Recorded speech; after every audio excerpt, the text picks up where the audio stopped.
So Hare Krishna. So before we start the class, let us take the blessings of the beautiful deities of Sri Radha Govind Ji. Sri Radha Govind Ji ki Jai. Okay, so we are supposed to start from Shloka 10 of chapter 14 today. We'll see if possible, we'll try to complete. And since many of you have doubts, we can clarify the doubts at the end of the class. So thank you so much once again for joining today's class. Okay, so in Shloka 10 to 13, we'll see recognizing the supremacy of a mode within a person. Okay. So 14.10.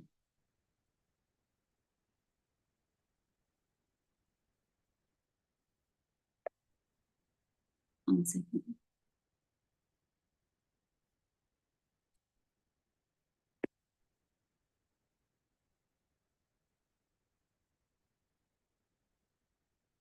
Okay. So 10th shloka. Rajastamascha abhibhuya sattvam bhavati bharata. Raja sattvam tamaschaiva. Tama sattvam rajastatha. Sometimes the mode of goodness becomes prominent, defeating the modes of passion and ignorance, O son of Bharata. Sometimes the mode of passion defeats goodness and ignorance, and at other times ignorance defeats goodness and passion. In this way, there is always competition for supremacy. So actually, people in this material world say, if one person like now he's in tamas, it's not necessary that he's always in tamas. So sometimes the mode of ignorance dominates. At a certain time, maybe he's in the mode of goodness. At some other time, he's in the mode of passion. Okay, so it keeps varying. It's not that the gunas are constant, they remain the same. Okay, so they keep changing, they keep fluctuating. Okay, so let's see what Prabhupada says. So, variations in the modes of nature. Several times, the modes get displayed in varying proportions even in a single living entity. One of them predominates over the other two. Even during a single day, from dawn to dusk, in different phases of one's life, or over a lifetime, the modes have a propensity to keep varying. No certainty that even mode of goodness can grant liberation. One has to transcend goodness too. So here the Prabhupada is saying, see, you may think that, oh, I'm in a mode of goodness, so then I can go back to Godhead. No, it is still a mode of material nature. You need to transcend the material modes if you want to go back to Godhead. So you should go to that stage of Shuddha Sattva. Okay, even beyond goodness, that is pure goodness you have to go. Okay, so you have to transcend this material goodness and you have to go to pure goodness. Okay, Vasudeva state you have to go. Okay, where he can, in the true sense, realize the signs of God. So 11. Sarvada dvareshu dehesmin prakasha upajayate jnanam yada tada vidyat vivriddham sattvam ityuta. The manifestation of the mode of goodness can be experienced when all the gates of the body are illuminated by knowledge. Okay, so only when you are in the mode of goodness do you have a tendency to absorb knowledge, because you're in the mode of goodness. You have that quality of you try to take I mean, what do you say? You're gifted with that knowledge. Okay, so let's see what Prabhupada says exactly. Okay, so there are 9 gates in the body. What are they? 2 eyes, 2 ears, 2 nostrils, the mouth, the genitals, and the anus. So, in the mode of goodness, all the gates, all these 9 gates, right, are illuminated by the symptoms of goodness, showing symptoms of happiness. So, what does this mean? All the 9 are illuminated with the knowledge. What does it mean? See, with your 2 eyes, you're always worshipping, you're seeing the beautiful form of Krishna. With your 2 ears, what you're doing, you're hearing about Krishna. With your 2 nostrils, what you're doing, You are smelling the tulsi, which is offered to the tulsi or the flowers, which is offered to the lotus feet of Krishna. And with the mouth, what you are doing, you are speaking Krishna Katha, or you are preaching. At the same time, you are honoring prasadam. Okay, with the genitals and on the anus, if you are married, you use it for begetting Krishna conscious children. So all the organs, all the 9 gates in the body are used for a good purpose. So when you're in a mode of goodness, when you do all of this, so how is your body? You can see all the symptoms of happiness. Okay, so one can see, hear, and taste things rightly. So in the mode of a mode of goodness, you can with all these 9 gates, you can do everything right in the correct sense. Okay, things rightly. So when you do good things, what happens? Obviously, you get purified, right? You become cleansed inside and outside. Okay, so this is mode of goodness. So you're shining with that knowledge, with that purity, because you are always doing good things, right? You see good, you hear good, you do everything, you taste prasadam. So everything is like you use it in the service of Krishna. So next, O chief of the Bharatas, when there is an increase in the mode of passion, the symptoms of great attachment, uncontrollable desire, hankering, and intense endeavor develop. So here in the mode of passion, we discussed yesterday, right? They are very, they have many desires. They're very passionate. Like they work hard. They want everything for themselves. Okay, so they're very greedy. Even if they think, okay, now today I want to get 1 lakh. So once he gets at 1 lakh, he's not satisfied. Oh no, 1 lakh. I mean, this is so less. I should aim for 2 lakhs. Then he goes for 2 lakhs. He's not satisfied. Again, he's greedy. He wants to get 3 lakhs. So like that, he's never satisfied. He's always working hard. He has all these desires, unending desires. I want a beautiful wife. I want good children. I want a big house. I want that property. So all this, he will be having all these unending desires. He's always hankering for something like that. Okay. So such people. So let's see what Prabhupada says about these kind of people. So in the mode of passion, one is never satisfied with the position he has acquired. He hankers to increase it. For residing, he wants a palatial house. He thinks he is going to live in that house eternally. So he thinks that, oh, I will live in that house comfortably in that big building forever. Okay, either that building has to go or that person has to go, right? Forever, both can't stay. Hankering for endless sense gratification. So he's hankering for more and more and more. There's never an end. He's so greedy. Always wants to be attached to his family and enjoy perennially. So he's always attached to his family members and he keeps working Ugra Karma for his family members. Okay. Now, next, this is Tamoguna. Aprakasho apravattischa pramado moha evacha tamasi etani jayante vivriddhe kurunandana. O son of Kuru, when there is an increase in the mode of ignorance, madness, illusion, inertia, and darkness are manifested. So those people who are in the mode of ignorance, they are in illusion, they're in madness, illusion. I mean, they are lazy people. Even though they have the capacity, because they are lazy, they don't do any work. Okay, and they are what do you say? They sleep. They sleep for more than 10 to 12 hours. I mean, like Prabhupada says only 6 hours of sleep is enough, but they sleep for more than 10 hours. Okay. And because of which, I mean, like, even though they don't know what is right, I mean, they don't follow the scriptures. They say, why should I follow the scripture, that scripture? I will do whatever I want. And because of which, they get addicted to all these drugs, unwanted things. They do all these sinful things. They don't listen to anybody. Okay. So let's see what Prabhupada says in the purport. In the mode of ignorance, there is no illumination. See, there is no knowledge because they're in ignorance.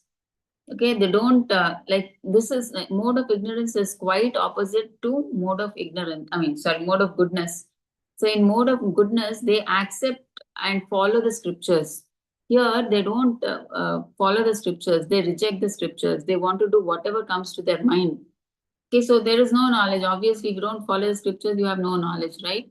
So he does not work by a regulative principle. He acts whimsically. On his own, he acts. So does not work, though he has the capacity. So he actually has the capacity, but because he's lazy, he doesn't want to do any work. He is always illusion. He's always in this dream world, okay? Consciousness is there, but lifestyle is inactive. So he knows, I mean, he has the capacity to do, but his life is inactive. He's always lazy, he's sleeping, like that. Okay. So here, what happens? See, each mode now here, Krishna describes about the actions and death. What happens after death of each mode, and what if you act in the mode of goodness, what happens? So that we'll see. Okay. यदा सत्त्वे प्रवृद्धे तु प्रलयं याति देहभृत् तदोत्तमा विदां लोकान् amalan pratipadyate. When one dies in the mode of goodness, he attains to the pure higher planets of the great sages. Okay, so let's see what Prabhupada says in the purport. So actually, people in the mode of goodness, they, because they do pious activities, they go to the heavenly planets, higher planets they go. Okay. So let's see what Prabhupada says. One in goodness enjoys godly happiness in the higher planetary systems like Brahmaloka or Janaloka. Amalan means freedom from the modes of passion and ignorance. In mode of goodness, activities are pious and results are pure. So in the contaminated material world, the mode of goodness is the purest form of existence. So here Prabhupada is saying, compared to all the modes, mode of goodness is better than remaining all. Okay, he doesn't, it's the purest form. I mean, like when you're in the mode of goodness, you have that capacity to understand what is good and what is right, what you have to take. So you have a chance to absorb, I mean, like take to Krishna consciousness. Okay, if you are in passion and tamoguna, you don't take to Krishna consciousness that easily. Okay, but only when you're in the mode of goodness, there is a tendency for you to get into Krishna consciousness. So there are different kinds of planets for different kinds of living entities. So depending on how much pious activities you do, there are different planets. Like there is Svargaloka, there is Siddhaloka, Tapoloka, Janaloka, Brahmaloka. So different, I mean, depending on the amount of pious activity you do and what you do, you go to that particular planet, higher planet, okay?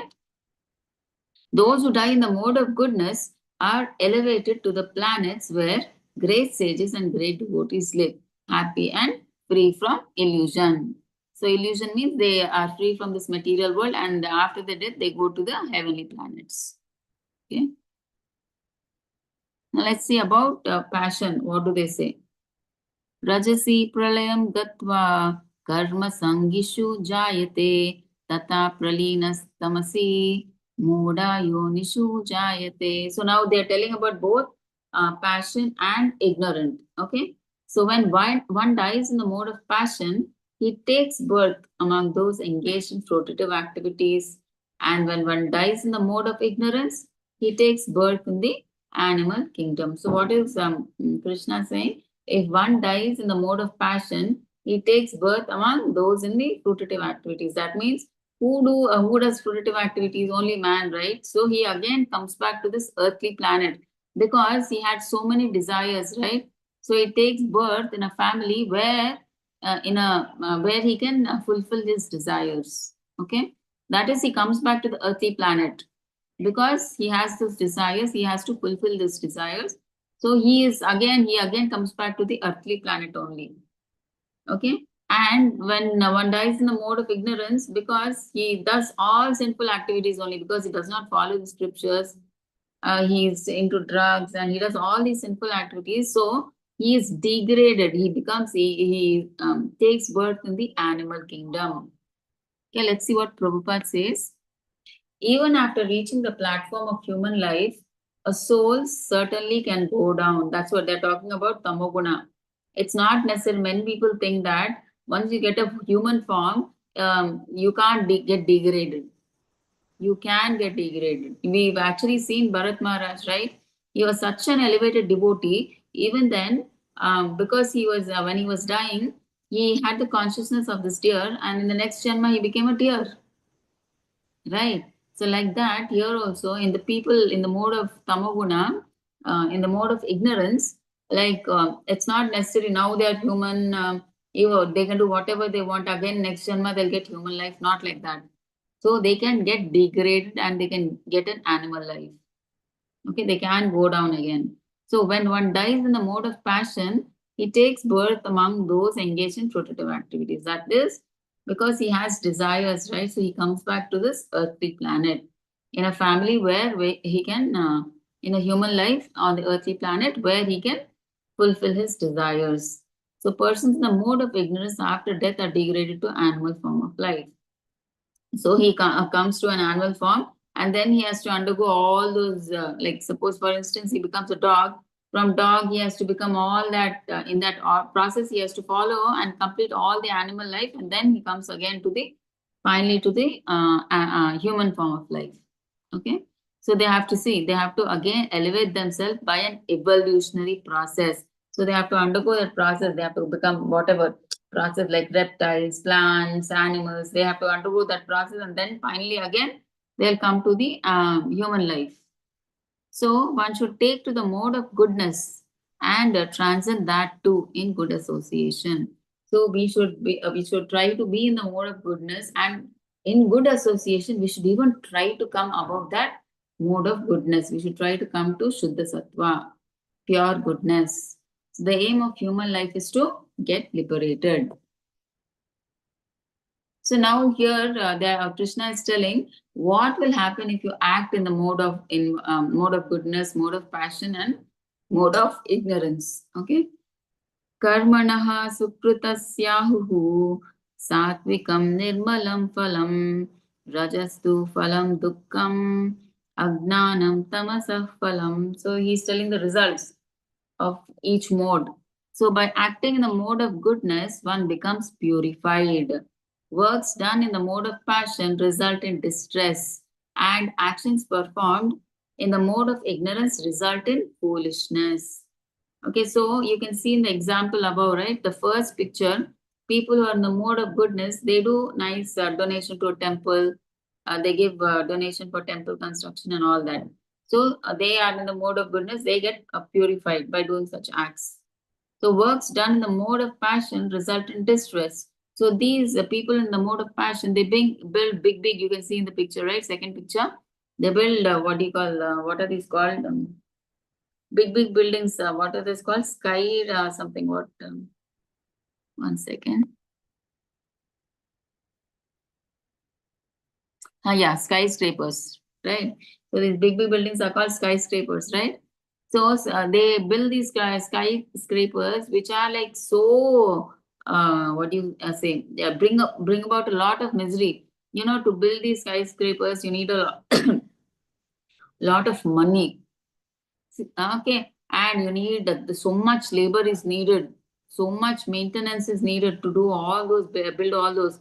Maybe at the end of building that skyscraper, you may think, oh, it's so nice. I mean, that pleasure is also very little, Prabhupada says, but still they're happy. I have something of my own.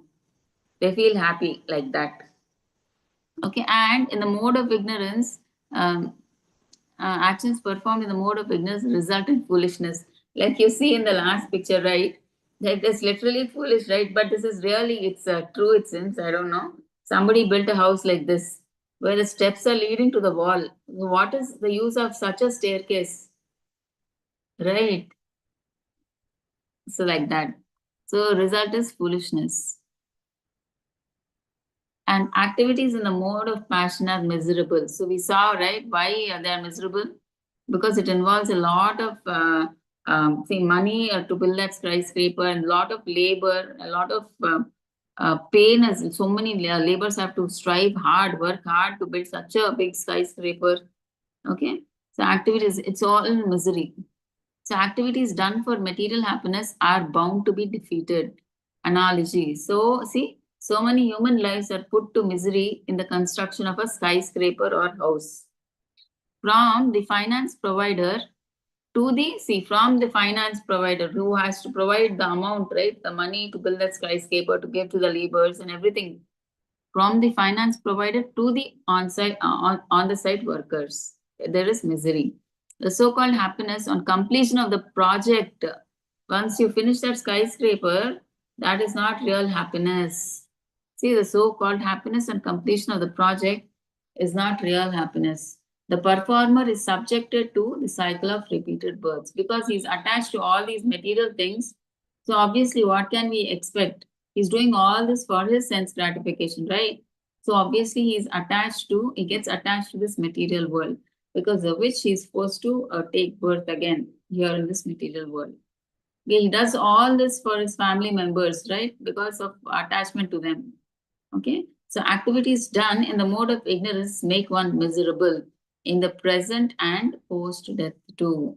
So whatever the people in the mode of ignorance, whatever they do, like they are, it is not either beneficial for them and it is not beneficial for anybody also. Okay, they are totally into sinful acts. They are into drugs. So they do all acts against the scriptures. Okay. The performer will land up in, and that's why they will not even get a human life. They will even be degraded further into an animal life. So that is always miserable.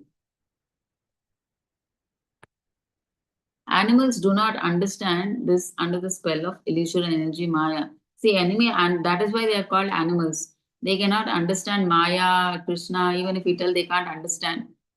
Right? So that's why they're I mean, like they are ignorant anyways. Slaughtering poor animals is an act in the mode of ignorance. So those people who eat meat are literally in the mode of ignorance. Okay, so that's what Prabhupada is trying to say. Slaughtering poor animals is an act in the mode of ignorance. The ignorant person does not know, see, that his life is insecure in the hands of the animal killed.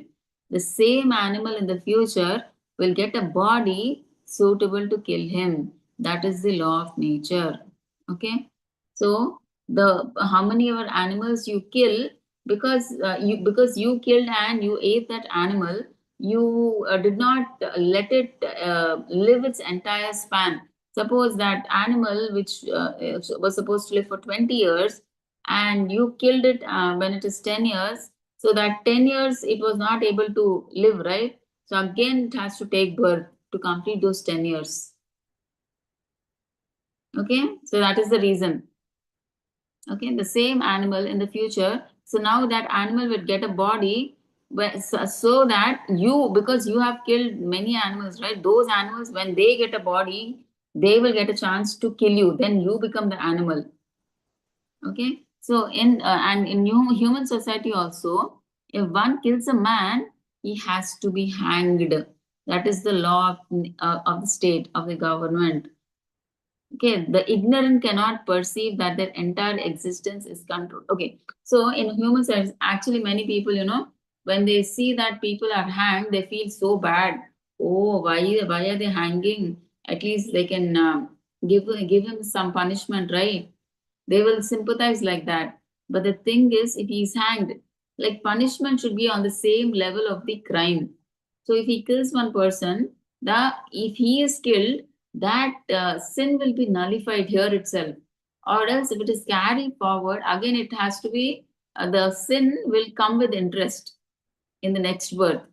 So instead of getting more of sin and more of pain, it's better he gets that pain, less pain in this Janma itself by getting hanged. Okay. So that's why it's always better to be hanged in this Janma itself. The ignorant cannot perceive that their entire existence is controlled by the Supreme Lord. So actually the ignorant people, they think that they are the controllers, especially the people in the mode of good ignorance. They think everything I am everything I am only doing, I am the controller, I am the enjoyer. It's happening as I want only. They don't know that The Supreme Lord is the controller of everything. So we are being controlled by the Lord. He doesn't understand that. Okay, because nothing in this material cosmic manifestation, nothing can run. Not even a blade of grass cannot move with the permission, without the permission of the Lord. So who are we? Right? But they can't understand. They think because I do hard work, that is why I got this profit. Because I did this, I got that. That is what they think. Okay, not like that. So for any endeavor, like our effort should be there, and the blessings of the Lord should also be there. Okay. So Supreme Lord is the father of every living creature. The ignorant cannot perceive that their entire existence is controlled by the Supreme Lord. So they don't know. Okay. Supreme Lord is the father of every living creature. Even if one kills an ant, he has to pay for it, since Lord cannot tolerate this. Indulgence in animal killing for the taste of the tongue is the greatest kind of ignorance. A human being has no need to kill animals because God has supplied so many nice things to feed upon. Of all kinds of animal killing, the killings of cow is the most heinous. What is said in Rigveda? Namo Brahmanya Devaya Go Brahmana Hitaya Cha Jagadditaya Krishnaya Govindaya Namo Namaha. So what does that mean? My Lord, you are the well-wisher of the cows and the Brahmanas, and you are the well-wisher of the entire human society and world. So this is per Vishnu Purana. So Krishna, he is actually the well-wisher. That's why he donates cows and cows to the Brahmanas. So these two are Krishna's favorite. Okay, the cows and Brahmanas. Okay. That's why his planet, eternal planet, is also called Goloka, where cows are there. Goloka Vrindavan. So cows and the Brahmanas must be protected. Brahmanas are the symbol of spiritual education. Cows are the symbol of most valuable food. So it gives milk, right? Cow, which is the most valuable food. Lack of spiritual knowledge among humans is the cause of neglect for both. Yeah, so because we don't have that knowledge, we neglect both. Okay. We don't take cow as our mother. If we take cow as our mother, will we kill it? No, right? No. And if we give respect to the Brahmanas, we know through the Brahmanas itself, we get that spiritual knowledge, right? Of how we can go back to Godhead. Okay, so they are the persons in the mode of goodness. They preach everything about God. So where from the Brahmanas, we get Brahmanas and the Vaishnavas, we get all this knowledge. Okay, so presently, the prevalent modes in the society are those of passion and ignorance. Okay, so in Kali Yuga, most of us are in the mode of passion and ignorance. So global awareness on Krishna consciousness is the only savior. So Prabhupada is saying, since all of us are in the mode of passion and ignorance, so the only thing that can help us is to be in Krishna consciousness. Okay, then only we can come out of passion and ignorance. So this is actually the next shloka. So first let's read this and then go back, okay? So already 14, 17, right? Yeah. Sattvat sanjayate gnanam rajaso lobha eva cha pramada mohau tamaso bhavato agnanam eva cha. From the mode of goodness, real knowledge develops. From the mode of passion, greed develops. And from the mode of ignorance, develop foolishness, madness, and illusion. Okay, so let's see Prabhupada what he says. Okay. When the mode of goodness is developed, people will see things as they are. Okay. When those people who are in the mode of goodness, they see things as they are. Okay, because they are in that pure, clear understanding, and they do what is because they're in their good state. They do what they have to do per the scriptures with a good understanding. Okay, so they can see things as they are. In the mode of ignorance, like animals, cannot see things clearly, right? They don't understand because they are in ignorance. So, due to want of education and actual knowledge, they become irresponsible because these animals, they don't have any education, right? So that's why they are considered to be animals. Okay, education for developing the mode of goodness is in general is very important. So at least, in this human life, we have to be at least in the mode of goodness so that we can adapt to Krishna consciousness. So if you are in passion and ignorance, it's very difficult to take up Krishna consciousness.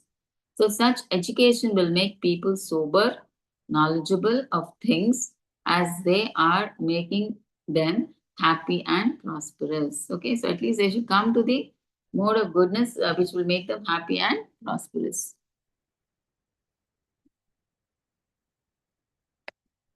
One has to elevate himself the mode of goodness by practicing Krishna consciousness. Okay, so one has to go beyond the mode of goodness by practicing Krishna consciousness. So in the mode of passion, one's profession and occupation are also very troublesome because in the mode of passion, whatever job he's doing, he tries to endeavor for more. He's not satisfied. Oh, I'm just getting only 1 lakh salary. No, no, I should get more. And then he works more. He wants more name, fame, all this he wants. He's never satisfied. He's always greedy. So because of which it's really troublesome for him. He's never peaceful. He's always striving for more, more, more. Okay. So he has to see, he has to make plans and schemes to acquire enough money to maintain his status quo. So this is all miserable. So in the mode of ignorance, people become mad. So because they don't know what they are doing, because they don't follow the scriptures, right? They do everything whimsically by their own. So they don't know what they are doing. So these people, they become mad. So because of that madness, due to in distress, they take to intoxication. Further, they go into ignorance by taking this intoxications. They take all these drugs, marijuana, everything like that. So their future in the life is very dark. Even if some of them are, see, that's what Prabhupada is saying. Not necessary. I mean, like Prabhupada says, I want just one moon, not so many stars. Okay, so at least Prabhupada says if one of them, by my coming to America, if one of them becomes a sincere soul, one becomes a pure devotee of the Lord, my mission is complete. That is what Prabhupada says. I don't want 100 moons. 100 stars. I want one moon. That is enough. Because many of them asked Prabhupada, see, Prabhupada, if you name, he named the institution as ISKCON, International Society for Krishna Consciousness. So many people, what they suggested is, Prabhupada, please change from Krishna to God consciousness. Then you will have many, many followers. So Prabhupada said, no, I don't want, because I know Krishna is the Supreme Personality of Godhead. I don't want to change the name from Krishna to God. Because God means when we put God, they will put any person, they will put any God. I mean, like, they may put Brahma, Durga Devi, Shiva, everybody, Ganesha, they will put. But when Krishna, the Prabhupada says, when I know Krishna is the Supreme Personality of Godhead, why should I put God? Let them take. If they believe in God, they will come. Krishna, they will believe. But I will not change to God. I don't want many followers. I want to give the philosophy as it is, as a fact. So I will name it as ISKCON, Krishna conscious only, not God conscious. Okay? So that's why Prabhupada says, even if some of them are happy and prosperous in Krishna consciousness, see, Prabhupada is saying, though I don't expect everybody to take Krishna consciousness. Even if some people in this world take to Krishna consciousness, they will be happy and prosperous. Okay, peace and prosperity is ensured all over the world. If the world is oriented towards the modes of passion and ignorance, there can be no peace or prosperity. So if now at present in Kali Yuga, most of us are in passion and ignorance, that's why there is no peace and prosperity. Okay, at least if we find some people who are in the mode of goodness and then they take to Krishna consciousness, then people can be, at least few of the people can be happy and prosperous. And those few people can spread this Krishna consciousness slowly, right, throughout the world. So in the mode of passion, people become greedy with unlimited hankering for sense enjoyment. Okay, these people are in the mode of passion, very passionate, they're very greedy, they're not satisfied with what they get. They aim for that, but when that is achieved, they want something more. Okay, like that. even with money and facilities for sense gratification. So even though they have money and everything, they have comforts, they have, there is no happiness and peace. Why? Because they're always greedy. They want more, more, more. Okay, they're never satisfied. So 14.18. Urdhvam gachanti sattvasta madhye tishtanti rajasaha jaganya gunavrittistha adho gachanti tamasaha. Those situated in the mode of goodness gradually go upward to the higher planets. Those in the mode of passion live on the earthly planets, and those in the mode of ignorance go down to hellish worlds. So now they are saying those who are in the mode of goodness, they go because they do pious activities, right? When people in the mode of goodness, they do charity, all those things, good things, donation to the temple and all that. They go to the upward planets, that is the heavenly planets, through the upper, above the earth, the Jana Loka, Siddha Loka, Tapo Loka, all Brahma Loka, so all those planets they go. And those are in the mode of passion because there are so many desires. To fulfill these desires, they again have to come to the earthly planet again. So they come back as usual to the earthly planet only. And those in the mode of ignorance, because they do more than sinful activities, so they go to the hellish planets. Okay. According to the degree of development of the mode of goodness, the living entity can be transferred to various planets in the system. So, how much ever pious activity he does, depending on that, he can go to any one of the heavenly planets like Jana, Tapa, Siddha Loka, or Brahma Loka, all those lokas. Okay. So, those in the mode of goodness go to heavenly planets in the upper planetary system, the highest of which is Satya Loka or Brahma Loka. Okay, the highest heavenly planet is Brahmaloka. So everyone is highly elevated here. Okay, in the highly elevated planets, everybody is on a high status over there. Okay, the prime person of this universe is Lord Brahma. Condition of life in Brahmaloka is excellent. So there you have very nice facilities, long life, comfort is more, everything is good. So many times better than the earthly planet. So condition of life in Brahmaloka is excellent. Those purely in the mode of passion are in the middle and will go to the planet Earth as a king or a rich man. Okay, so they in the mode of passion, they stay in the middle planet, earthly planet only. Okay. But in the modes of passion mixed with ignorance, so those are in ignorance, they go down to the hellish planets. Okay. Below planets, below the earth planets. Okay.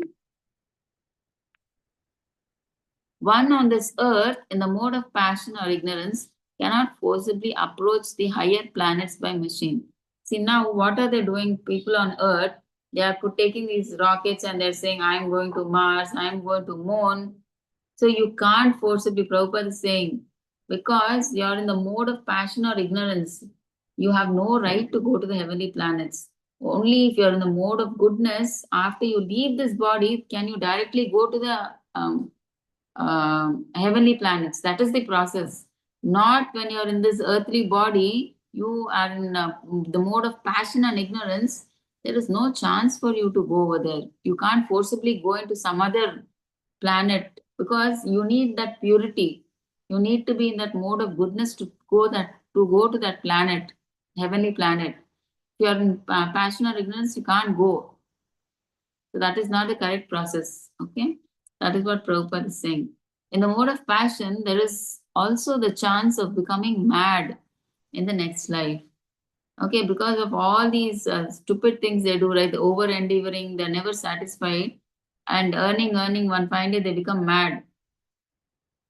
Okay, so those in the mode of ignorance go to regions with abominable conditions below human level, where there are 8 million species of life, birds, so they get degraded. They may be born as birds, beasts, reptiles, trees, etc. Tamasa indicates that those who stay continuously in the mode of goodness, ignorance, without rising to the higher mode with a dark future.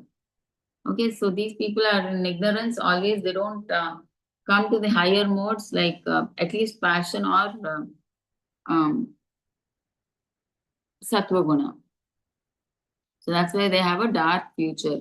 Those in the mode of ignorance and passion can get elevated to the mode of goodness. How?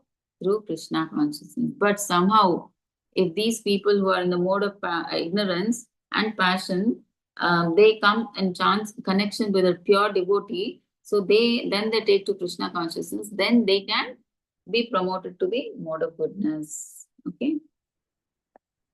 So next, 19 to 27, how can we transcend these modes and how can we come to the Shuddha Sattva Vasudeva state?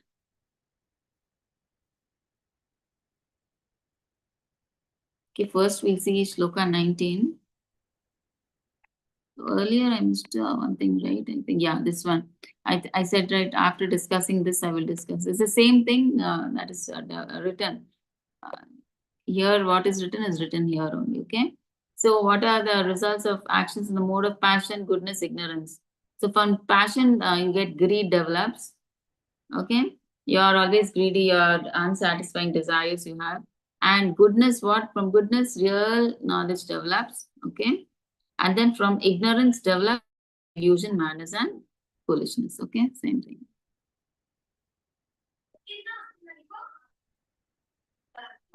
Okay, so now we are here, right? Nanyam gunebhyah kartaram yada drashtanupashyati gunebhyascha param vetti madbhavam sodhigacchati. When one properly sees that in all activities no other performer is at work than these modes of nature, and he knows the Supreme Lord who is transcendental to all these modes, he attains my spiritual nature. So what are they saying? So who is the correct person who knows that whatever we are doing in this material world is not happening by our will? It is happening by the controlling of these three modes. So we are bound by these three modes and we are forced to work according to them. It is not we are doing. That is why sometimes, even though we don't want to do, it is the modes that are forcing us to do like that. Because we've taken such a body and we are forced to do per our karma and desires. Right, but we are not doing it. Per our karma and desires, we are forced to do by the three modes. So those who understand this, that everything is happening only per the conditioning of these three modes, they are saying is properly situated. Okay, and who knows that the Supreme Lord is transcendental to these three modes. So the Supreme Lord Krishna, he created the three modes in this material world, but he is above these three modes. He is he is nirguna. He is above the three modes. He is in pure goodness.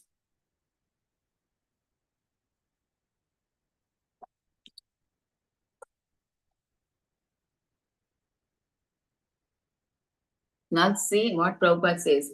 From a bona fide spiritual master, one should understand. See, people generally don't understand this, right? They think I am doing, that is why I'm getting everything. So, because to get the true knowledge, we need a bona fide spiritual master. So, all this we can understand. I mean, we can only understand, otherwise, we cannot understand. Okay, we should hear from a bona fide spiritual guru or senior Vaishnavas who have seen the truth, who know everything, who have that knowledge. Okay, so from them we should understand what actually the living entity is not the performer of different activities. He is forced to act being situated in a particular type of body, controlled by a particular mode. Such understanding fixes him in full Krishna consciousness. Okay, one who sees things as they are not influenced by material nature. So if you know this, you have crossed the material nature. You are in Krishna consciousness. Okay.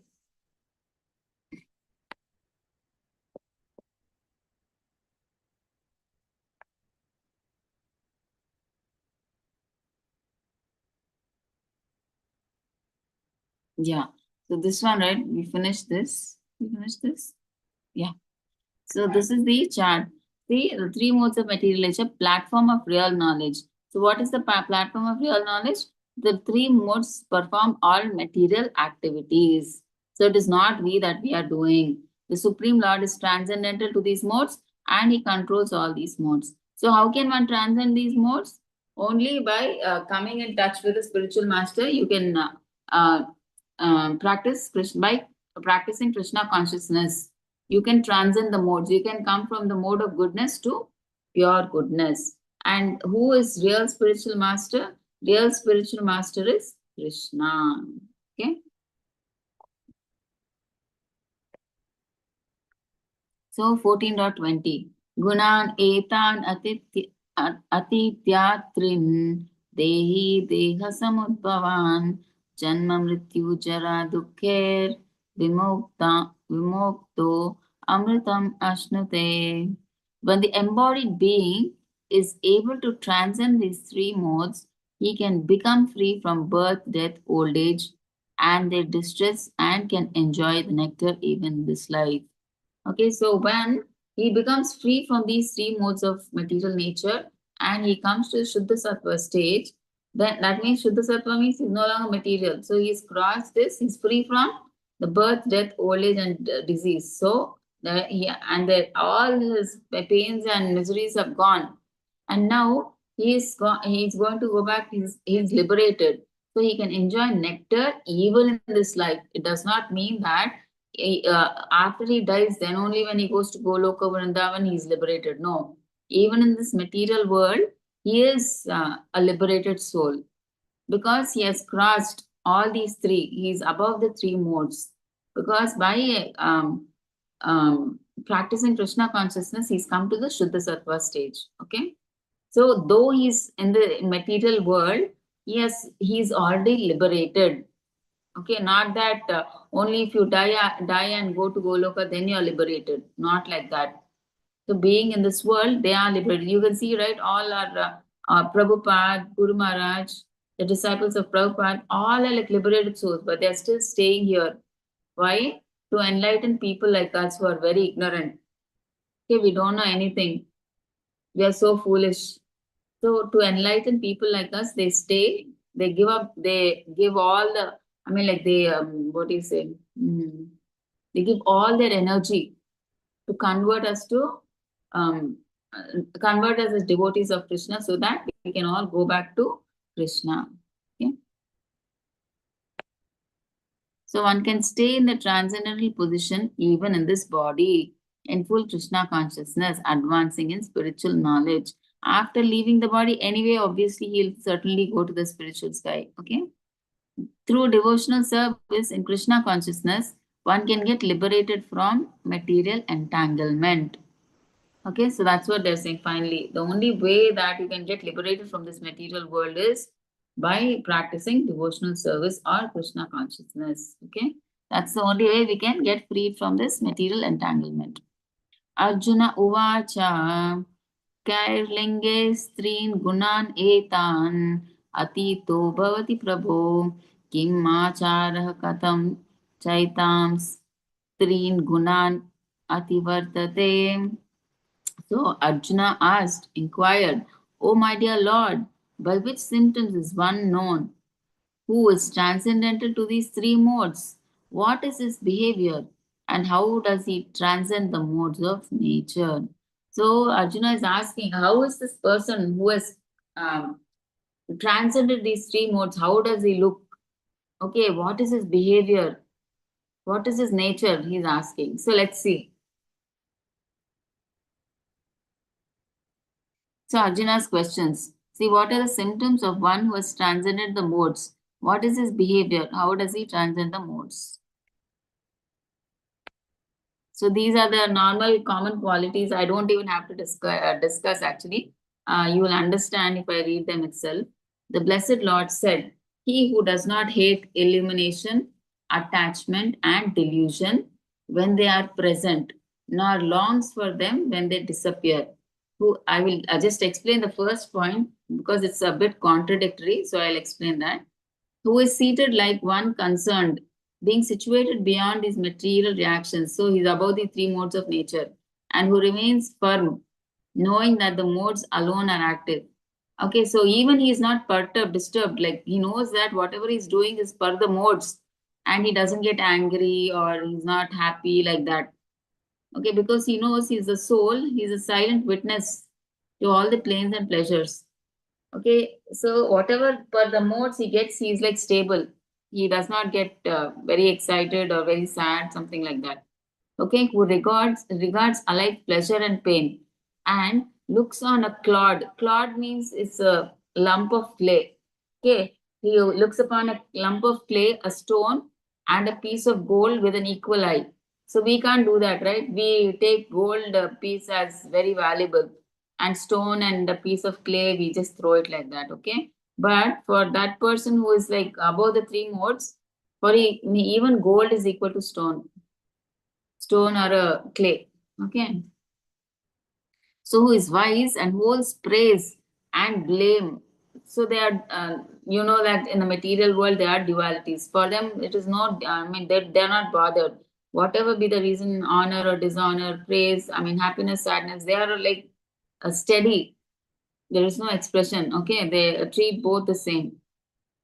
Okay, who treats friend and foe alike. So they, for them, friend and enemy both are same, who has abandoned all fruitive undertakings. Okay, they don't do anything for their sense gratification. They do everything for the sense gratification of Krishna. So a man is said to have transcended the modes of nature. So I just wanted to explain the first point. Okay, I'll just take you to the slide. I mean,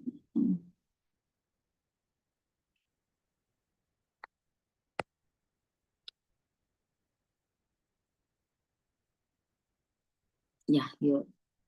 So this is like 14.22. One of the qualities of a person who has transcended the three modes. So what are the three main things that Prabhupada is telling? Prakasham. Prakasham means illumination. Okay. And he's talking about pravrittim, attachment, activity, and moham, delusion. Okay. So what is Prabhupada, Krishna trying to say? The Supreme Personality of Godhead said, O son of Pandu, he who does not hate illumination, attachment, and delusion when they are present, nor longs for them when they disappear. So they are not bothered, like when they are there, they don't hate. When they don't have, they don't long for them. So that's what they're saying. They are like dual. Okay. So what are the things? Main three things are illumination, attachment, and delusion. So illumination means what? Prakasha means what? The clarity. We have the knowledge and happiness. So when it is there, it's not like they're attached to it. And when it goes, they don't long for that. Actually, illumination is in the mode of goodness. Attachment is in the mode of passion. Delusion or moha is in the mode of ignorance. Okay, so these three, see, once I mean, it's not like when it is there, um I mean, like when they hate it, and when it goes away they don't desire for it. So anyways, they know these come and go because of the modes. So, and they know these modes are of material nature, and the soul is what? Spiritual. Above this, it is like Shuddha Sattva. So they are not affected. Okay, see here, Prabhupada says, see. Srila Prabhupada explains that a transcendentalist, one who is fixed in Krishna consciousness, observes the actions of the three modes but remains neutral. He knows that he's acting per the three modes, he's forced to act, but he understands because he's a spiritual soul, he remains neutral. So no hatred on present. See, sometimes the body or the mind will naturally experience goodness, clarity of thought, purity, or happiness. Because when you're in the mode of goodness, you get all these, right? You experience goodness, you have a clear mind, you're pure, you're fully happy because you don't do anything bad or sinful. Okay, so sometimes, and what happens in passion, you will push for more activity because you have more desires, you work more hard, you're more ambitious, you have more desires, right? And in ignorance, what will happen? Lot of fatigue. I mean, you're always confused, you don't know what to do. Okay, so like that. So a devotee does not become disturbed or resentful when these modes arise. Basically, he's telling they are indifferent to the modes. because they know their soul, and the soul is above these modes. Okay. See, a devotee does not become disturbed or resentful when these modes arise, because he knows they belong to the material nature, not to the soul. Okay. So, and when they are gone, he doesn't again, say, I want that, I want that. He doesn't say that. He's like leaving it. Like whenever it comes, it's not like he's, like he's interested. When it is gone, he's like, oh no, I want, nothing like that. Okay, no longing when absent. So, when clarity of goodness fades, or when the energy of passion or dullness or ignorance subsides, he does not lament. He's not bothered. He knows that all these are the effects of modes of material nature, and he is above them. He is the soul.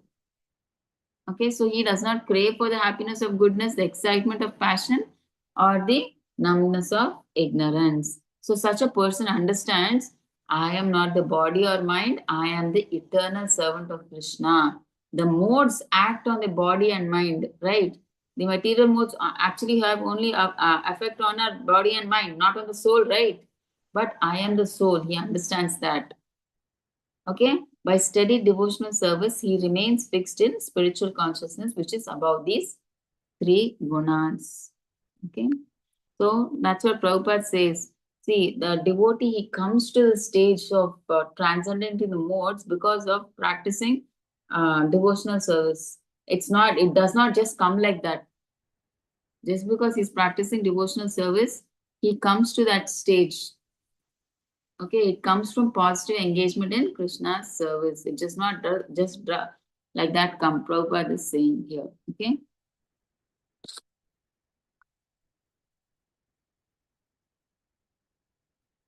So that is that one point I wanted to explain. Okay. So this is the same thing again. It is said here. See, neither desires nor rejects. So illumination and attachment is comfortable in their presence and unaffected by their absence. We discussed that just 14.22. And he's equipoised on the onslaught of material reactions, always undisturbed. Okay, we have different reactions, right? Sadness, happiness. He is always equipoised in whatever the thing is, honor, dishonor, everything. He is like equipoised. Okay, and in 24, he's saying neutral in reaction to the state of happiness and distress, views the most valuable, see, commodity like gold and a lump of earth equally. He sees both equally, has nothing desirable or undesirable. So he has nothing to desire. His only desire is nothing. He just always wants to engage in the devotional service of the Lord. Nothing else he wants. Other than that, he has no desire, nothing he has. Okay. So 25, they're saying praise, criticism, honor, dishonor do not perturb him. So he does not, like when somebody praises him, he does not get very excited. Oh, come on, praise me more, like that. Okay, like that. And when somebody criticizes, he doesn't feel bad. Honor or dishonor do not perturb him. So regards friends and enemies alike, abandons all material activities. So he's no longer on the does any perform any work. Whatever work he does is for Krishna. Okay, such a person is said to have transcended the modes of material, like someone like Prabhupada and Guru Maharaj. Okay, you can take them. See, that's what is being shown in the next picture. It is someone like Prabhupada. Okay, who have transcended the modes of material nature and naturally gets rid of the influence of the modes of material nature.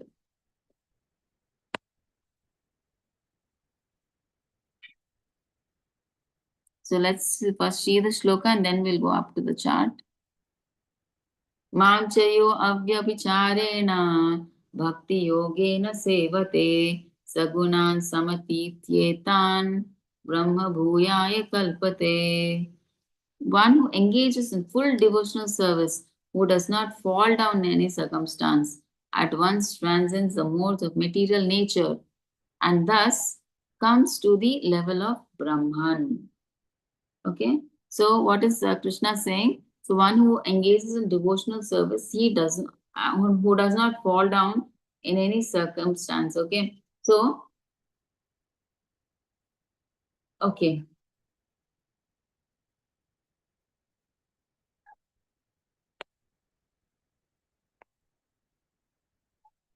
okay. So one who engages in full devotional service, who does not fall down.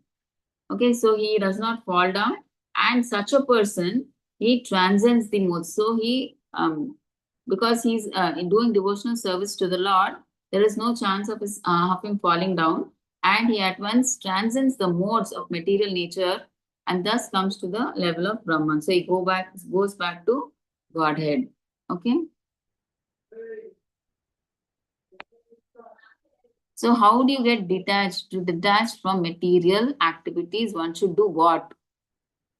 Okay. Nissanga. So work for the gratification of the Supreme Lord. So you should not work for the satisfaction of your senses. So if you work for the satisfaction of your senses, you get attached to this material world, because of which you have desires to, so that again you have to come back here to get them fulfilled. So what you should do, if you want to be detached from the material world, you should work for the sense gratification of Krishna. Next, Nyasta Karmanaha. Offer the results of the activities to the Supreme Lord. Okay. So you don't take the results.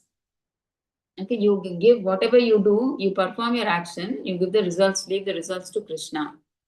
Okay. Prashantaha. Be completely satisfied and imbibe a let go attitude of forgiveness. Okay. Whatever is there with you, you're just satisfied with that. You don't crave for, I want this, I want that, nothing. And you let go. That let go attitude, like you forgive everybody. If anybody does something bad, it's not that you take a grudge. See, one day I will also take grudge, I will do this, I will do that. No, he let goes. Okay, fine, just let it go. He is like, he does not hold that grudge in his mind, that I will also one day, won't I also get a chance to do the same thing to him?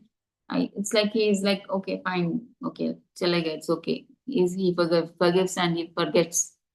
So transfer consciousness from modes of material nature to Krishna. So now he understands that he is supposed to be there, he is a soul, and these modes belong to the material world. So then that's why when he does devotion, he starts doing devotional service to Krishna. Adhere to Bhakti Yoga. Okay, towards Krishna and his plenary expansions like Rama, Narayana, all are equally transcendental, knowledgeable, blissful, and eternal. So practice of Navavidha Bhakti in association of devotees, Shravanam, Kirtanam, Vishnu Smaranam, and eating Lord's Prasadam, enjoying the fragrance of the flowers offered to the Lord. So, and reading Lord's scriptures and chanting Hare Krishna Mahamantra. Okay, so you should do all these things so that you get detached from material activities of the world. So these you all know, right? Navavidha Bhakti, Shravanam, Kirtanam, Vishnu, Smaranam, Padasevanam, Archanam, Vandanam, Dasyam, Sakyam, Atmanivedanam. So these are, we've already discussed, right? You can please go through in the PPT. Okay, 27. Brahmano hi pratishtaham amritasya avyayasya cha shashvatasya cha dharmasya sukasya cha. And I am the basis of impersonal Brahman, which is immortal, imperishable, and eternal, and is the constitutional position of ultimate happiness. Okay, so here Krishna is telling about Brahman. Okay, the impersonal Brahman, the Brahma Jyoti is talking about. Okay, the constitution of Brahman is immortality, imperishability, eternity, and happiness. Okay, so what is the Brahman? It is like Sat Chit it is only actually Sat. Brahman means what? I mean, the first, actually, there are three stages to Bhagwan. See, Paramatma, the super soul, is in the middle, and the second stage in transcendental realization. So, Paramatma, first is impersonal Brahman, second is Paramatma, localized Paramatma, and the final stage is Supreme Personality of Godhead, Bhagavan, is the ultimate realization. Therefore, actually, both Paramatma and impersonal Brahman are within the Supreme Personality of Godhead. So, if you take the first feature, the impersonal Brahman, he is like, he has only the Sat feature. Sat feature means it is eternal, he is eternal. Now, when you come to the second stage, Paramatma, You have the Sat feature plus Chit feature. Okay, Sat means he is eternal. Paramatma is eternal plus Chit is full of knowledge. And Bhagavan is the full realization. That is Sat plus Chit plus Ananda. So you can get Ananda only in the Bhagavan form. Because in the Bhagavan form, there is a relationship established between the devotee and the Lord. There is a give and take. When only that is there, because even in Paramatma form, what they are doing, no seva, nothing. They're just meditating on that Lord Vishnu, Vishnu form as Paramatma, yeah, in their heart. So there is no reciprocation. Unless you do some service, how will that bonding be? How will you develop? I mean, get that bonding. See, if I am thinking just if I tell my son or daughter that I love you so much, and when the son or daughter comes and asks, Mama, I'm hungry now, please give me something to eat. No, no, no, no. I love you so much. Will the son or daughter be happy by just saying that? If you are just meditating on the Lord and you don't do any seva, so will the, I mean, like it's just like that example. Will the son or daughter be happy if I say I love you so much and I don't give them anything, I don't do any seva, I don't give them food? So that's what is reciprocation. So when you give them food, I mean, like it's like reciprocation takes place, a bonding appears, right? So similarly, that's what Krishna is saying. Only in Bhagwan stage, it is like Ananda. When that give and take is there, exchange is there, is that blissful Ananda stage is there. In the other stages, it is not there. That is not there. In impersonal, forget it. It is just impersonal. It is just light. So where there's no question of even thinking of like as in Paramatma, meditating on Paramatma. Okay, like that. So therefore, both Paramatma and impersonal Brahman are within the Supreme Personality of Godhead. Okay. So material nature is the manifestation of inferior energy of the Supreme Lord. So yesterday we saw it, Prakriti is the manifestation of inferior energy. Lord impregnates the inferior material nature, that is Prakriti, with fragments of the superior nature. So the living entities, the souls, are placed by the Supreme Lord into this Prakriti, material Prakriti. Okay. So that is the spiritual touch in the material nature. So this, because the souls have come, there is a spiritual touch in the material nature, that is Prakriti. When a conditioned living entity begins to cultivate spiritual knowledge, elevates himself from the position of material existence, the Brahman conception of the Supreme. This attainment of the Brahman conception of life is the first stage in self-realization. Okay, so now first stage, initially he comes to the Brahman stage. At this stage, the Brahman realized person is transcendental to the material position, but Brahman realization is not actually perfect. So it is not the highest stage. So from the Brahman position, he may gradually rise up to Paramatma, which is the next stage realization. So next to the realization of after Paramatma realization is comes the Supreme Personality of Godhead. So there are many examples of this in the Vedic literatures. How one was first in impersonal Brahman and then they have come to take bhakti or devotional service. Let's see the examples. The four Kumaras were first, you all know, right? Four Kumaras were first impersonalists. The four Kumaras was first situated in the impersonal Brahman conception of truth. From there, they gradually rose to the platform of devotional service. They smelled the tulsi coming from the lotus feet of the Lord, because of which they got attracted to devotional service. And seeing the beautiful form of the Lord, they were so blissful. Okay? They understood that, oh, God has a form. Till now, we were thinking that God has no form. Okay?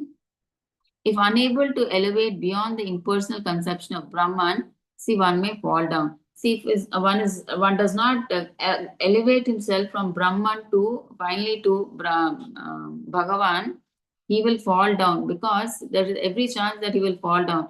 Because how much time can he meditate on that light? There is no activity, and the soul is like very active. It cannot stay without doing any activity. So what it will obviously, it will come back to this material world again. So it will fall down. There is every chance that it will fall down because there is no ananda there. There in the impersonal Brahman, only that Sat aspect is there. You can only think that you can be happy about is you will stay eternally there. Okay, you will not have any pains, pleasures, nothing you will have, but you can stay there forever. Okay, like that.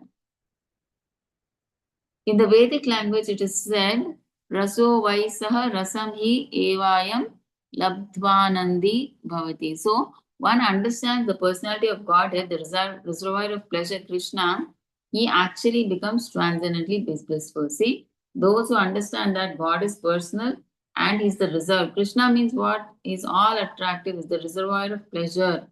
So then he becomes transcendently blissful. See, all of us, in this material world, when we see the Achamurti of Krishna, how happy, how beautiful he looks. How happy, I mean, like our mood becomes when we see the deity of Lord Krishna, along with Radharani, how beautiful it is.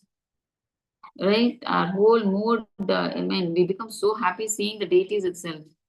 The way they dress up, the ornaments, the garlands, and the merciful glances they give upon us. So it's so beautiful, you know, especially that concept of Bhagavan is so, I mean, like, I don't know how, I mean, like how people take up this Brahma Jyoti and the meditation on as Paramatma when they can live, I mean, like, see God face to face in the material world itself in the form of Achamurti is so beautiful. Why do they resort to all these different kinds? Okay. So next, the Supreme Lord, we know Bhagavan is full in six opulences, and when a devotee approaches him, there is an exchange of these six opulences. Okay. So, and we know, right? We saw based on these six opulences, only we get six types of liberation. We have five or six, five, I think, right?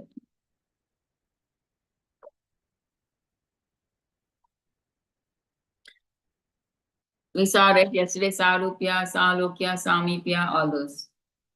Okay. The servant of the king enjoys on an almost equal level with the king, right? See, actually, the king, the servant cooks for the king, right? Actually, that's just one example I'm giving you. He cooks for the king, and the remaining what the servant himself eats, right? The king hardly eats so much, and the same food again the servant eats because the leftover is waste, right? So again, it is they all have what the food that is cooked for the king. They also enjoy, right? Even the ministers or whoever are there, they enjoy on an equal level with the king, right?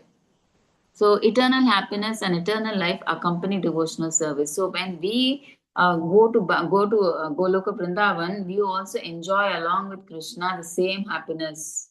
That's what they are trying to say. The living entity, although Brahman by nature, falls down due to his propensity to lord over the material world. See, the living entity, actually, all the Brahman means he's actually spiritual by nature. But why does he fall down? Because when he comes to this material world, the soul accepts a material body, and by Maya, he thinks that he is the enjoyer, he is the controller, because of which he does everything for his sense gratification. He thinks everything in this material world is for his sense gratification. Okay, and then he gets attached to this material world, because of which he falls down. He again comes back to this material world, keeps on coming, keeps on coming. Okay. In his constitutional position, a living entity is actually generally as a soul, he is above these three modes of material nature. But association with material nature, because when he obviously comes into material nature, his default is bound up by these three modes of material nature. Okay, goodness, passion, and ignorance. Okay. So by how can we come out of these modes? By engagement in devotional service, he is elevated to the transcendental position. His unlawful desire to control material nature is removed. The process of Navavidha Bhakti should be practiced in the association of devotees. Through such association and under the guidance of a spiritual master, one's material desire to dominate is removed. Okay, so how The main thing is like when we just come into association of devotees, they accept a spiritual guru and do devotional service. That is Navavita Bhakti. Any you can do all nine, or any if you are perfect even in one, you can go back to Godhead. Okay, so you can either do chanting, you can either do reading books, or you can do puja, worship the Lord. But anything you should like go deep into that one thing. Okay, and you should be perfect. Like how Prahlad Maharaj was always in Smaranam.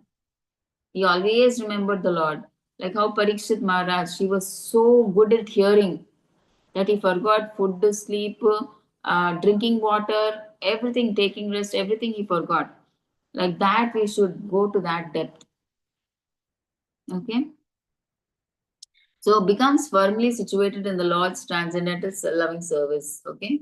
Like Prabhupada and Guru Maharaj. Okay. They become very situated. Their goal is just to serve the Lord with love and devotion.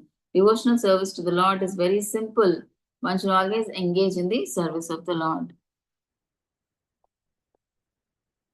Should eat the remnants of foodstuffs offered to the deity, smell the flowers offered to the lotus feet of the Lord, visit the places where the Lord has his transcendental pastimes, read of the different activities of the Lord, his reciprocation of love with his devotees, always chant transcendently the vibrating Hare Krishna Mahamantra, Hare Krishna, Hare Krishna, Krishna Krishna, Hare Hare, Hare Rama, Hare Rama, Rama Rama, Hare Hare. Observe fast on the days commemorating the appearances and disappearance of the Lord and his devotees. Okay, this is the same thing in pictorial view. So devotional service is the safest position. Okay, so Brahman realization is being said here. And when one understands this, he becomes transcendently blissful. He is the supreme personality of Godhead is full. Bhagavan is full of six opulences. Okay, this thus realization of Brahman, like eternity, imperishability. So what happens is like when you know Krishna is ultimate, you get that happiness. So that is what they said here. See, living entity. What is the summary of chapter 14? Living entity, although Brahman in nature, like his soul, right, has the desire to lord it over material nature. Because when the soul comes to this material universe, he takes the material body. That is why he develops that desire to lord it over material nature. He wants to enjoy. So obviously, desire to enjoy, what happens? It makes him fall down, to come back to this material plant again and again. But how can he be elevated? Association with modes. But no, actually, how he becomes, I mean, like association with modes makes him desire to dominate. So it's because actually, being a soul, he does not behave like that. But when he comes to material nature, because of the three modes, he thinks that he is the enjoyer. Why? Because of the three modes. But how can he transcend the three modes? How? By devotional service, practicing. We saw, right, 9 process of devotional service and all that. He can come to the he can transcend the modes. Okay, so this is the last. So we are done for today. So please let me know if you have any doubts. Meanwhile, I'll give the attendance.